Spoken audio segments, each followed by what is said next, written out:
안녕하세요. 절세 달리기의 이정우 세무사입니다. 오늘은 사업자 등록증 발급 이후에 준비해야 되는 것들이 어떠한 것들이 있는지 사업을 시작하기 전에 한번 체크해 보시고 저희가 본격적으로 사업을 한번 시작해 보도록 하겠습니다. 자, 사업자 등록증을 발급받았다. 그 이후에 첫 번째로 하셔야 될 거는 은행을 방문하셔가지고 사업용 계좌를 만들고 사업용 신용카드 및 사업용 체크카드를 개설하는 일입니다. 사업용 계좌라고 하는 거는 보통 예금주에 이름, 가로 열고 상호 이렇게 표기가 됩니다. 꼭 그래서 사업용 계좌를 만들 필요는 없지만은 기존에 내가 보유하고 있던 개인 계좌를 가지고도 충분히 사업용 계좌로 사용할 수가 있습니다.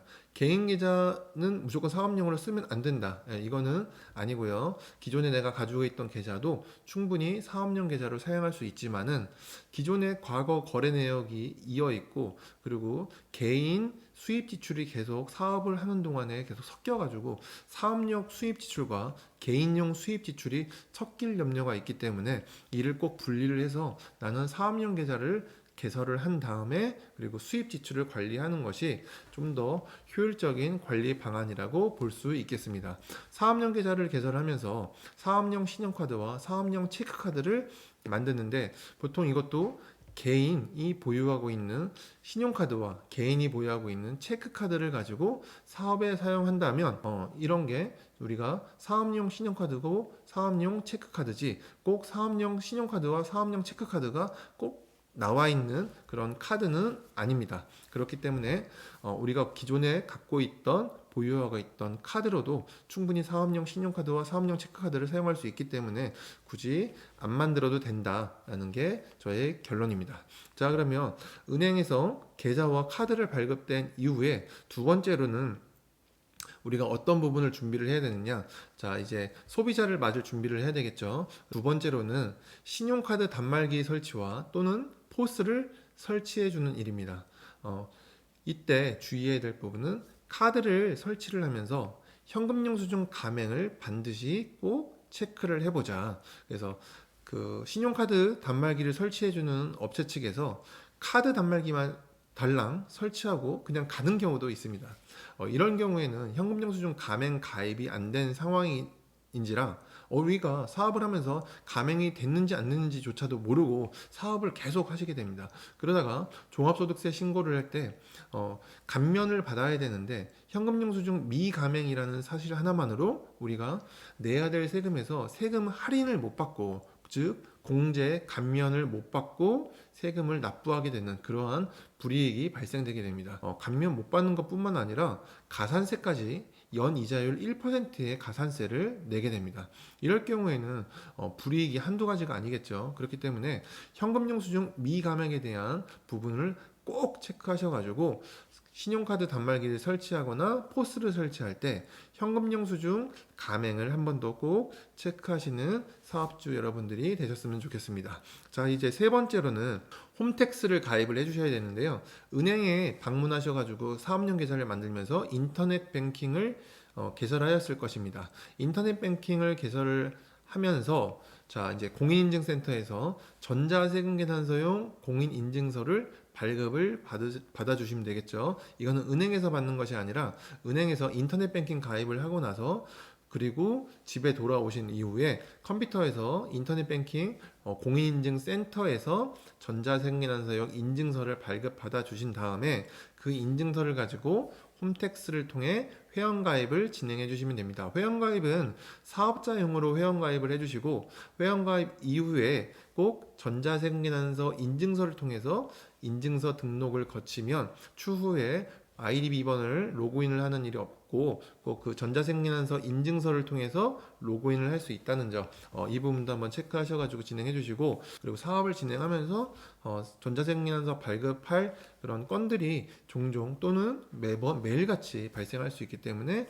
홈택스 인증서는 전자생계난서 인증서로 등록을 해서 회원가입을 하고 홈택스를 이용하자 이렇게 보면은 되겠습니다. 자, 이제 네 번째로 홈택스 회원가입을 했으면 이제 홈택스에서 해야 될 절차들을 저희가 준비를 하면 좋겠죠. 이미 뭐 회원가입도 하고 인증서 등록도 하고 그리고 이미 지금 로그인도 한 상태이기 때문에 로그인 했을 당시에 홈택스에서 해야 될 것들을 하나씩 한번 또 체크를 해보도록 하겠습니다. 자, 홈택스 로그인을 했다라고 한다면 우리가 기존에 아까 사업용 신용카드를 발급받았거나 또는 사업용 체크카드 아니면 기존에 내가 개인이 보유하고 있던 신용카드와 체크카드를 이제 홈택스에 사업용 신용카드라고 등록을 해주는 겁니다.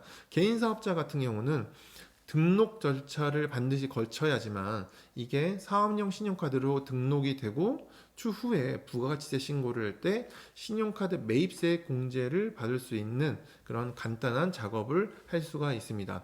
왜냐하면 개인 사업자 같은 경우는 내가 뭐 국민카드를 가지고 있다. 그러면 국세청에서는 이 국민카드가 사업용 카드인지 개인용 카드인지 구분을 할 수가 없습니다. 왜냐하면 내가 이거를 사업으로 쓸 수 있고 아니면 개인적인 용도로도 쓸 수 있고 이거는 구분을 할 수가 없기 때문에 내가 국민카드는 사업용 신용카드로 쓰겠다라고 등록 절차를 거쳐야지만 국세청에서도 이제 국민카드는 사업용 신용카드로 사용하는구나라고 인정을 해주고 진행을 해주게 됩니다. 그리고 추후에 부가세 신고를 세무대리인을 통해서 진행을 하거나 또는 홈택스를 통해서 납세자 본인들이 우리가 이제 부가세 신고를 할 때는 신용카드 매입세액 공제를 받을 수가 있습니다. 그런데 사업용 신용카드 등록을 하지 못한 경우에는 일일이 신용카드사로부터 카드 자료를 다 수치를 해가지고 하나씩 이런 뭐 매입세 공제 신청을 해야 되는 그러한 굉장히 번거로움이 뒤따를 수밖에 없습니다. 그렇기 때문에 사업용 신용카드 등록을 해주는 부분은 추후 부가가치세 신고할 때 매입세 공제와 연결되기 때문에 이 부분은 꼭 신경 써가지고 우리가 등록 절차를 거쳐주시면 좋겠고요. 그리고 사업용 계좌 같은 경우도 개인 명의로 발급받은 개인 계좌 같은 경우도 우리가 사업용 계좌를 등록을 통해 가지고 사업용 계좌를 인정받을 수가 있죠. 그리고 은행에서 발급받았던 사업용 계좌에 대해서도 홈택스에 사업용 계좌를 등록을 해주시면은 추후에 복식부기 의무자 일정 금액이 넘어가는 그런 복식부기 의무자들 같은 경우에는 사업용 계좌를 의무적으로 등록을 해야 되지만 그때 가서 등록하기보다는 미리 지금 등록 절차를 거쳐 가지고 진행을 해주는 것도 좋은 방법일 것으로 보입니다. 다섯 번째 마지막으로는 공과금 등과 같은 고정 지출에 대한 사업자 번호를 등록시켜주는 단계가 이제 마지막 단계입니다. 고정 지출이라고 하는 것은 인터넷 비용, 통신비, 관리비, 그리고 핸드폰 요금과 같이 고정적으로 매월 이렇게 지출되는 부분에 대해서 사업자 번호로 등록을 시켜야지만 내가 사업을 진행하면서 매입 세금 계산서를 받을 수가 있습니다. 즉 세금 계산서, 부가가치세 신고를 할 때 매입세 공제를 받을 수 있다는 부분입니다. 전기요금 같은 경우는 굉장히 큰 지출 금액이 발생이 될 텐데 내가 만약에 사업자 등록번호를 등록시키지 않던가 또는 앞 사업자로부터 가계를 인수받으면서 명의 변경 신청을 하지 않았을 경우에는 매입세액 불공제라는 굉장히 큰 또 불이익을 받을 수가 있습니다. 그렇기 때문에 명의 변경 절차를 꼭 밟아주시고 또는 사업자 번호를 등록시켜야지만 내가 부가가치세 신고를 할 때 매입세액을 공제받을 수가 있고 그리고 지출 비용에 대해서 경비 처리를 할 수가 있다. 여기서 한 가지 더 챙겨주실 부분은 대표자 핸드폰 요금도 사업자 등록번호를 등록시켜가지고 부가가치세를 공제받을 수 있다. 이 부분도 빠지기 쉽지만은 꼭 챙겨가지고 콜센터에 연락하셔서 사업자 등록번호를 등록시켜달라고 전화 한 통만 해주시면은 등록을 해주니까 여러분들 사업자 등록증 발급하고 나서부터 증빙관리를 좀 더 꼼꼼하게 체크를 해주시고 고정지출 같은 경우는 한 번만 등록해 주시면은 그 이후부터는 따로 신경 쓰실 부분은 없기 때문에 관리적인 측면에서도 한 번만 꼭 챙기도록 해보자. 이 부분이 저희 마지막 사업자 등록증 발급 이후에 챙겨야 될 부분으로 준비를 하였습니다. 자, 사업자 등록증 발급 이후에 여러 가지 할 것들이 많죠. 근데 하나씩 목록을 정해가지고 저희가 지금 아래 유튜브 영상 내에서도 제가 한번 구분해가지고 텍스트로 설명을 해드릴 텐데 그 부분 하나씩 꼼꼼하게 챙겨가면서 누락되지 않도록 그리고 추후에 불이익 받는 일이 없도록 여러분들 한번 잘 챙겨주시고 사업도 대박나고 성공하시길 바라겠습니다. 그러면 다음번에도 또 좋은 영상으로 찾아뵙도록 하겠습니다. 감사합니다.